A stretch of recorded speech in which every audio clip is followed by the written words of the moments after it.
nosotros entramos en contacto de inmediato con el exministro Ricardo Cuenca. Vamos a hablar del tema de la SUNEDU y la reforma universitaria, por supuesto, pero también ya con este anuncio que se ha hecho para el retorno a la presencialidad y una comisión multisectorial que se ha formado.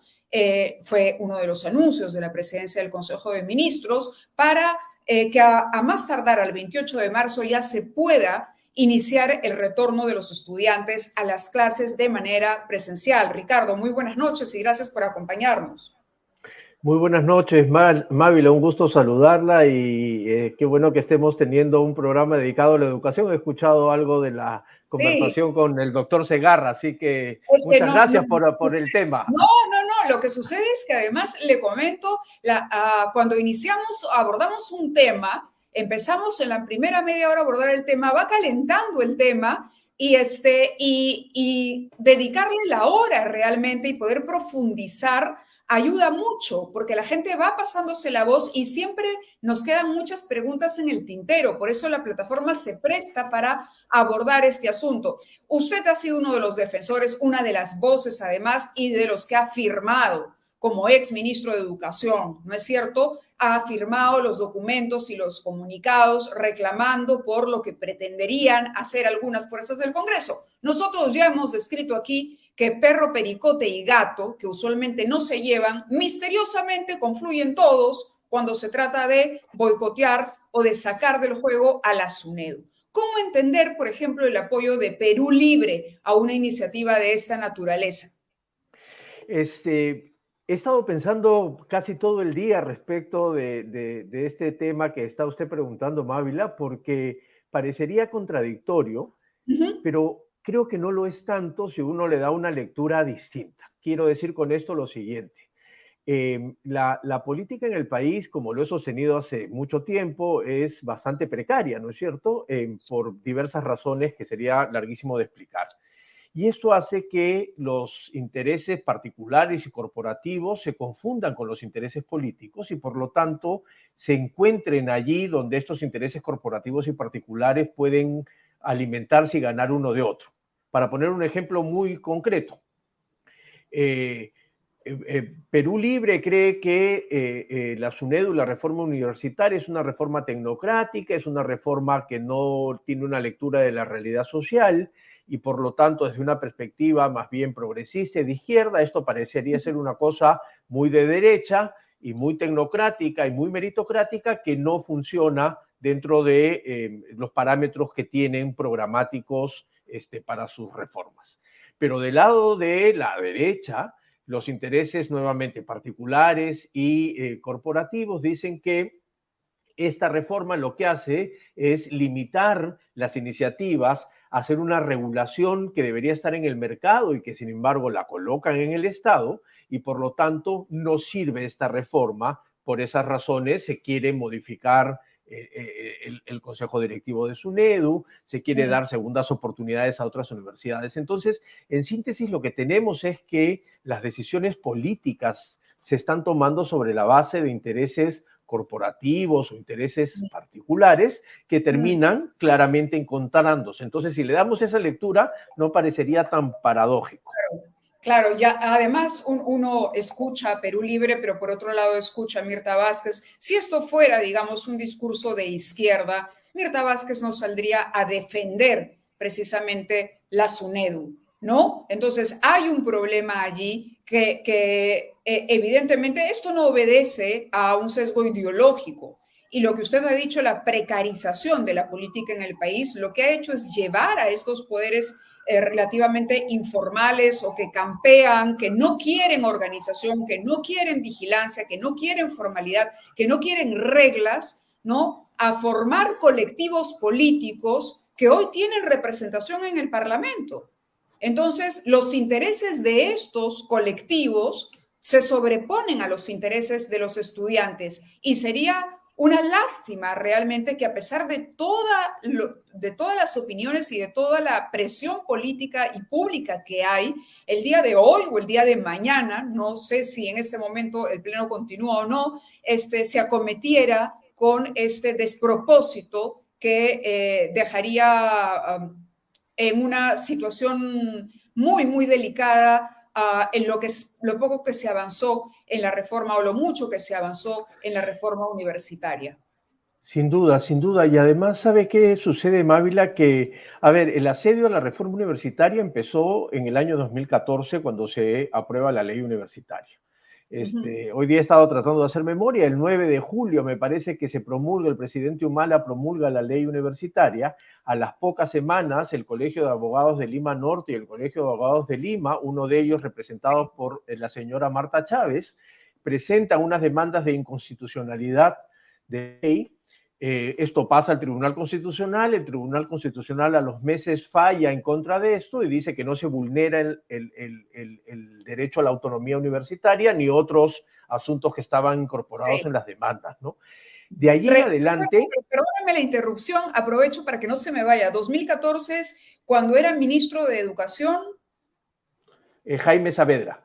Claro, Jaime Saavedra. Y después ya vimos lo que pasó con Saavedra cuando se le mantiene en el gobierno de Pedro Pablo Kuczynski. Fue el primero que en ese momento la bancada fujimorista se tumbó, ¿no? Y ahí, o sea, se la tenían jurada desde el año 2014.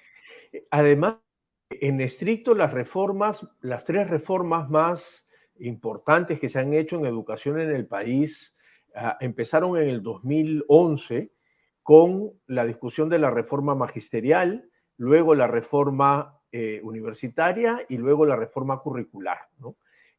Cuyas discusiones además son de larga data. La reforma docente se ha discutido en el país desde el año 2001, lo mismo que la ley universitaria. La reforma curricular en el 2005 empezó a hacerse. ¿Y qué es lo que ha pasado y cuál era el punto que a raíz de su comentario, Mávila, quería decirle? Y es que por lo menos del 2011 acá yo fui el 10º ministro, si no me falla la memoria. Todas las transferencias sostenían esas tres reformas, unos con más énfasis que otras, pero ninguno de los ministros o ministras que estuvimos de este tiempo intentamos ir en contra. Y ves que había un asedio, inmediatamente el Poder Ejecutivo se ponía muy duro y muy fuerte adelante a tratar de defenderlo. ¿Qué es lo que ha pasado en este asedio? En este asedio, hasta ahora, felizmente el ministro Serna ha sido muy claro que va a defender la reforma universitaria, igual que la presidenta del Consejo de Ministros. Hemos perdido algunos meses porque los ministros anteriores del gobierno del presidente Castillo y el propio presidente Castillo no habían sido muy claros en esta defensa. Y entonces hemos salido los exministros, los especialistas, por supuesto la SUNEDU, a ser las voces, mucha prensa que nos ha acompañado en mostrar la información y los datos y los avances, pero el Ejecutivo estaba más bien manteniéndose como callado frente al asunto. Respecto de lo que ha sucedido ahora, y por eso saludamos mucho las declaraciones del ministro Serna para decirnos que efectivamente tenemos en el Ejecutivo un aliado que nos va a ayudar a seguir mostrándole al Pleno del Congreso que se pueden hacer mejoras, pero no se tienen que hacer retrocesos.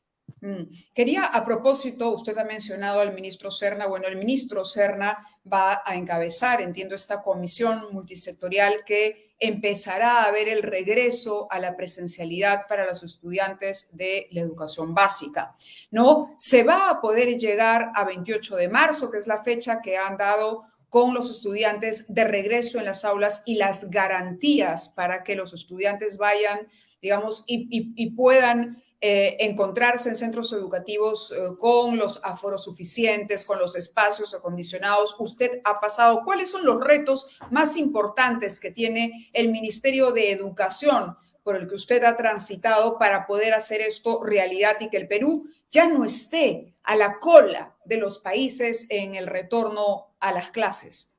Sin duda alguna se puede volver. Nos parece además muy bien que se continúe, como está haciendo el ministro Serna, con algunas iniciativas que ya funcionaron el año pasado. El año pasado se formó la comisión multisectorial a nivel de ministros, luego en cada una de las regiones habían comisiones multisectorales para el buen retorno del año escolar, luego en cada una de las UGELes había nuevamente un comité. Y eso permitió que entre el 19 de abril y el 19 de julio, Es decir, en 4 meses se hayan abierto en plena segunda ola 5.000, poco más de 5.000 escuelas en las zonas rurales. Luego este proceso se desaceleró un poco en el segundo semestre, donde pudimos haber incorporado un poco más porque ya no había segunda ola, digamos. Ahora pareciera ser que se va a retomar el tiempo, se va a poner un acelerador, probablemente plazo máximo es hasta el 28 de marzo. Sí.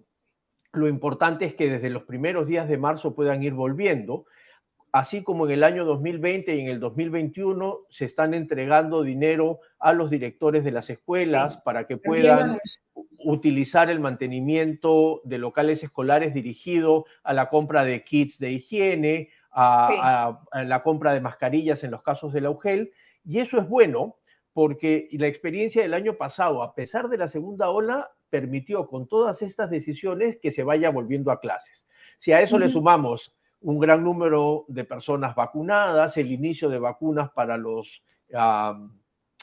niños, para las niñas, todo está como mucho más favorable. Estamos en plena tercera ola de Omicron, pero la experiencia nos está enseñando que esta tercera ola es una tercera ola que va a golpear a los no vacunados, que es muy agresiva en su subida, pero también en su bajada. Así que esperamos que para los primeros días de marzo sean todas las condiciones y finalmente podamos, créame que voy a ser uno de los más felices, ver que de forma masiva estemos regresando a las clases, ¿no? Sí, desde el Consejo de Ministros, y leo algunos tweets, un hilo en realidad en Twitter del ministro Rosendo Serna. Desde el Consejo de Ministros, ha dicho él, hoy hemos asumido responsabilidades para ejecutar un trabajo con todos los sectores para el buen retorno a las aulas. Sin duda, se trata de una asociación multisectorial porque aquí tiene que intervenir definitivamente salud, por ejemplo. Me imagino que vivienda también participará desde el lado de... Vivienda, salud, el MIDIS, ¿no es cierto?, para el tema de la alimentación, sin duda alguna, pero también transportes y comunicaciones por el tema de ir ampliando la cobertura de Internet, electrificación, saneamiento. Es decir, hay un paquete. Todavía no ha salido la norma, pero lo más probable es que vayamos recogiendo las experiencias anteriores. Se armó, no sé si recuerda, Mávila, a principios del año pasado, una de esas peleas descarnadas que se arman en las redes, porque entre otras cosas tuiteé que habían mucho más escuelas con conexiones a aguas alternativas, ¿no es cierto? No solo a red pública, porque fue parte del trabajo multisectorial que hicimos, y es el Ministerio de Vivienda y Saneamiento nos dijo, miren, si no hay agua, conexión a agua, y hay agua de cisternas, de camiones cisternas, incluso de ríos, pongamos unos reservorios, pusimos en la norma la cantidad de lejía que podían echar por litro de agua, con lo cual esa agua se volvía apta para el lavado de manos, no para el consumo, pero sí para el lavado de manos, y así avanzábamos, porque la brecha de infraestructura son 100.000 millones de soles. Y entonces no se va a poder solucionar el problema para tener las escuelas ideales que todos quisiéramos en el breve plazo. Una brecha antes de la pandemia, y déjeme aprovechar, antes de que nos gane el tiempo, de convocar al público que nos está viendo y escuchando a que participen. Si ustedes están preocupados, tenemos acá un exministro que apoya el retorno a clases y que puede resolver todas sus dudas a la espera, por supuesto, de esta norma que en su momento emitirá ya en breve el Ministerio de Educación. Continuando con los anuncios que ha hecho el ministro de Educación, dice se inyectará presupuesto para los programas de higiene que llegará directamente a los directivos de cada una de las instituciones educativas, es decir, a los directores, así como a las UGELes y a través de los GORE. Ahí la pregunta es, ¿están preparados los GORE para el trabajo que les toca en este momento? Ojalá que sí, ¿no es cierto? El año pasado tuvieron lentitud algunos gobiernos regionales en ejecutar el presupuesto, por ejemplo, para la compra de mascarillas. Felizmente, el ministro Serna viene de una experiencia de ser director regional de educación en Huánuco, de haber estado trabajando en la ANGR, en la parte digamos, de la Secretaría de Educación, probablemente tiene muy buena relación y muy buena información con los otros gobernadores regionales para que esta vez le pongan el acelerador a la compra. Ya estamos tarde, por ejemplo, en la compra de mascarillas, ¿no es cierto? Hay Sí. que hacer lo posible para que esa compra se haga. Los directores son un poco más rápidos para gastar, ¿no es cierto? Tienen una experiencia de un programa que se llama de mantenimiento de locales escolares que tiene muchos años. Sí. Entonces, hay que tener mucha buena vibra para saber que nos va a ir mejor con este retorno si le vamos empujando y tomando el pulso a las decisiones en los gobiernos Claro, regionales que pero son claves en la apertura, ¿no? claro, pero quizás sea importante no perder la comunicación. Tendría que haber un coordinador para que no haya avances muy diferenciados entre una y otra región, por ejemplo, lo cual no sería injusto. Y esto a propósito de un comentario que nos llega, Willo Flores dice, señor Ricardo Cuenca, en la región Ancash está creciendo el número de infectados. ¿Usted cree que esto se va a controlar o a reducir el contagio? ¿Cree que como padres vamos a enviar a nuestros hijos a clase? Ese es el principal problema que hemos tenido desde el año 2020, que es generar la confianza para poder mostrar que las escuelas son lugares seguros. Uh -huh. Me gusta mucho la pregunta de Ancash. Cuando fui ministro, fui el ministro encargado de la región Ancash y entonces estábamos en viajes constantes.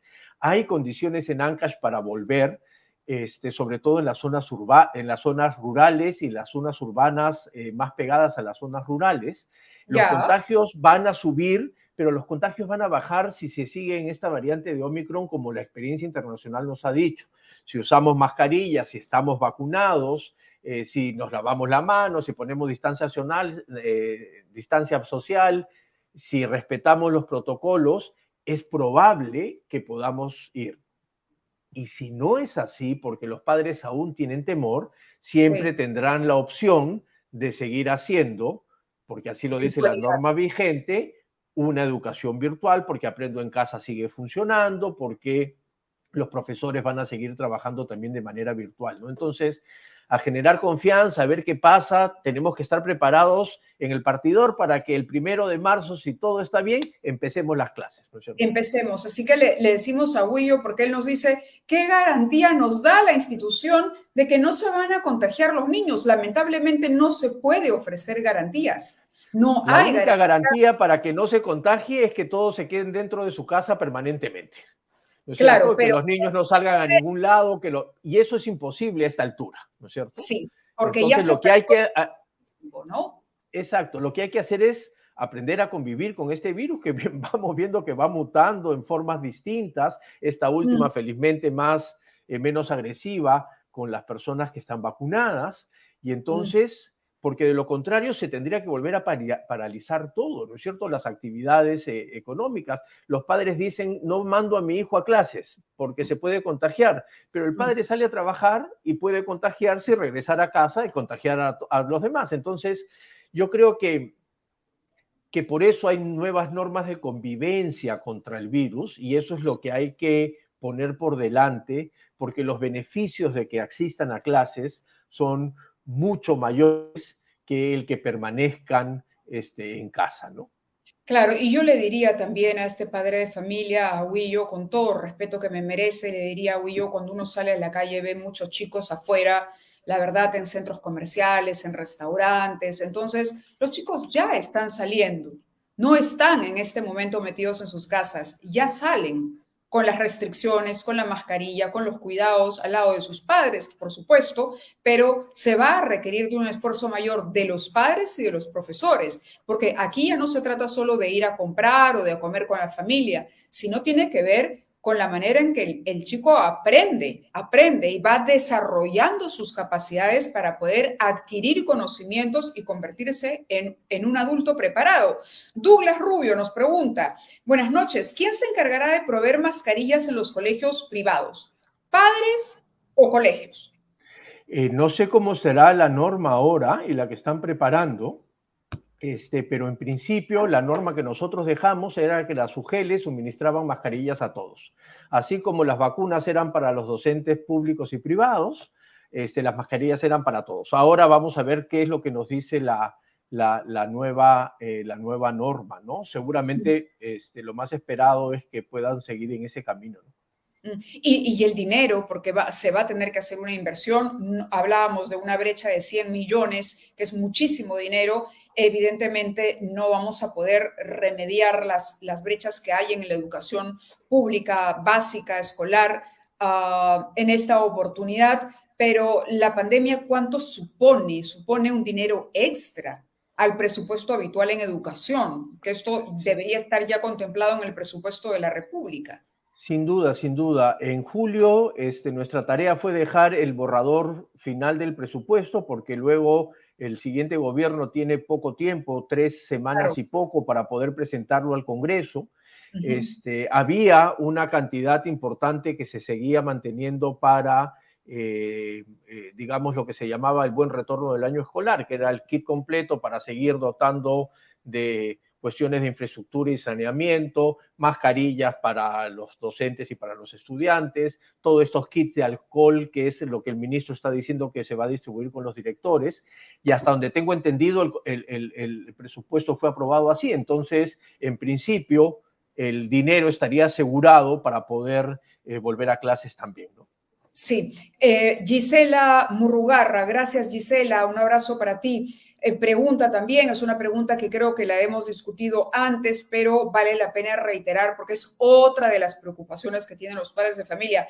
¿Habrá alguna evaluación en los colegios estatales para ver cómo llegan los chicos después de 2 años sin presencialidad?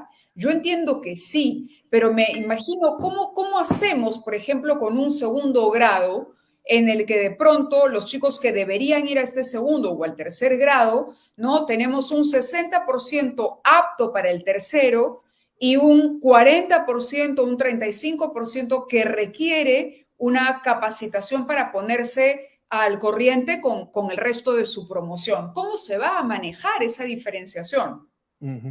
Dos cosas.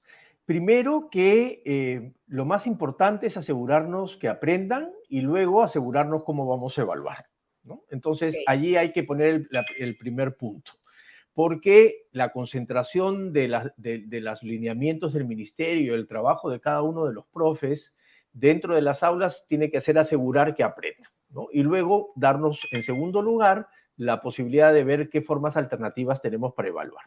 El segundo punto, Mávila, y para responderle a Gisela, es que el año pasado hizo algo que hace en general en la mayoría de sistemas educativos, nadie inventa la pólvora, al contrario, es que durante los primeros meses se hacen las carpetas de recuperación y las evaluaciones de cada uno de los estudiantes. Esa es la responsabilidad del profesor.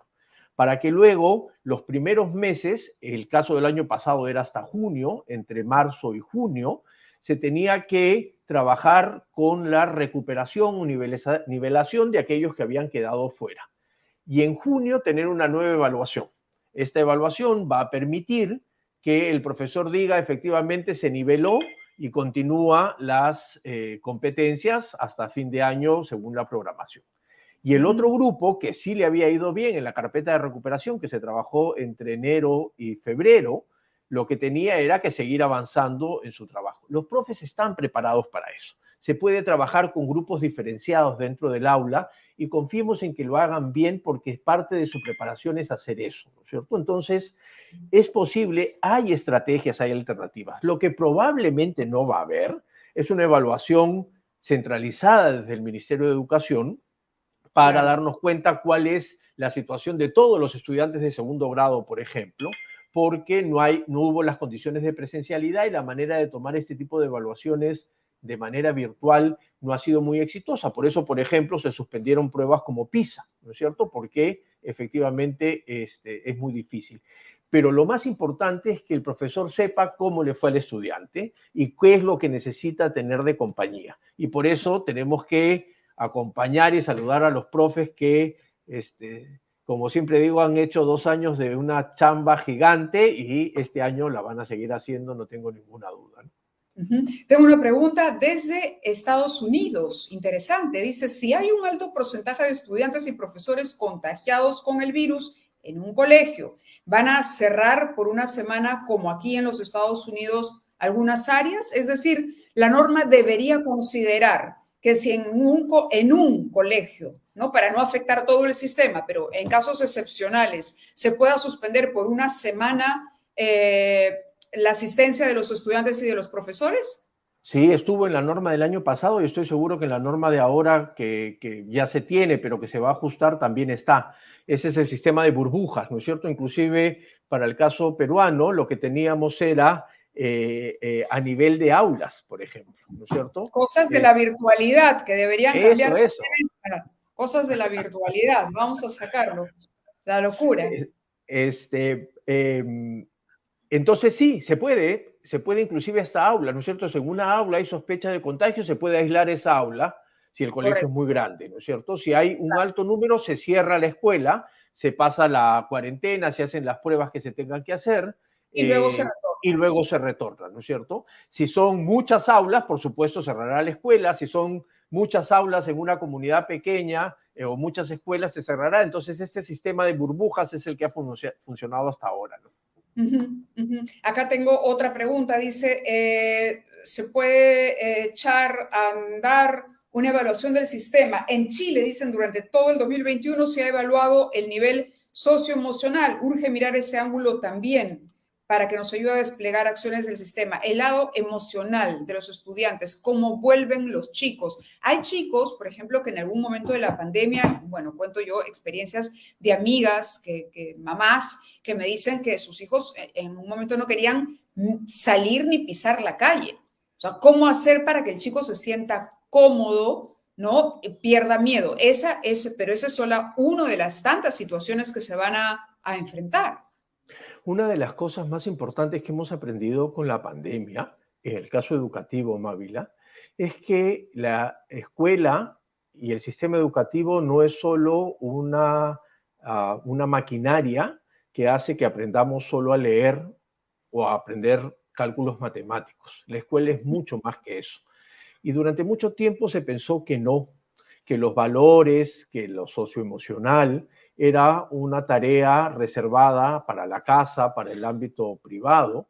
Y sin Claro. embargo, ahora nos ha mostrado la pandemia que eso era un error y que la escuela también es responsable para enseñarnos a leer, para enseñarnos a multiplicar, para enseñarnos historia, pero también para enseñarnos cómo convivir con el otro diferente, cómo sacar por delante valores que nos permitan tener una mejor relación conmigo mismo y con los demás.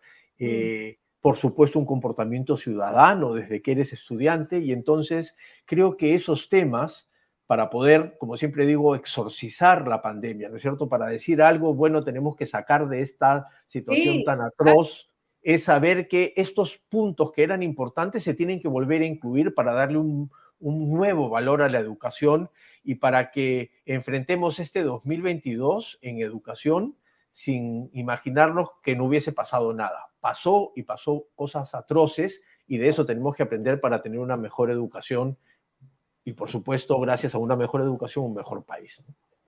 Última pregunta, porque nos gana el tiempo. Nos escribe Washington Lobón. Dice, si todo va bien, como inicio de clase se podría dar solo 5 horas por día, de 8 a 1. Así, hay tiempo para desinfectar y acondicionar los salones de un día a otro. No creo que se dé el horario completo, ¿no? Pone él. Es una alternativa a tomar en cuenta. Sin duda, sin duda. Hay múltiples alternativas. En la norma anterior, no sé cómo estarán los ajustes que van a hacer. También se había pensado el que vayan por horas, ¿no es cierto?, para poder, no tan restrictivas las horas. El ministro ha anunciado que va a ser una jornada completa. Esta jornada completa puede ser efectivamente, como nos dice Washington, de 5 horas, Claro. para que tengamos tiempo para limpiar, las familias para poder organizarse, los docentes para encargarse de sus casas. Esa es la actitud que creo que hay que tener, ¿no es cierto? Es importante saber que con confianza, con trabajo de manera conjunta, con responsabilidad, podemos volver cuando el objetivo superior está claro, y es que los chicos regresen a clase. Todo lo demás es tributario a eso, ¿no es cierto? Todo lo demás ayuda a eso. Pero si ese objetivo está claro y si nuestras autoridades nos acompañan de la mejor manera posible, ojalá me invite usted el 4 o 5 de marzo para decir festejamos que hemos vuelto a clases. Bueno, lo invitamos igual, lo invitamos desde ya igual para hacer el análisis que corresponda hacer de este proceso. Y me quedo con lo último que ha dicho Ricardo, ver el lado bueno de la pandemia. Hemos sufrido demasiado a todo nivel, a todo nivel. A todos nos ha golpeado esto económicamente, emocionalmente. Hemos visto, hemos perdido gente querida y quizá haya que empezar a pensar en esos valores que usted decía que antes se quedaban descartados en el aprendizaje, haya que incorporarlos el día de hoy como uno de los pilares de esta nueva educación pospandémica, ¿no? Generar un espíritu de solidaridad entre los estudiantes, un mayor vínculo entre profesores y padres de familia, involucrar más a las familias en la educación de sus hijos. En fin, creo que de toda crisis surge una oportunidad para mejorar. Le agradezco, Ricardo, que haya estado con nosotros. A usted, Mávila, muchas gracias. Buena vibra para el sistema, para el sector, a Claro los que sí. profes también, y vamos a salir adelante, estoy absolutamente seguro. Muchas gracias.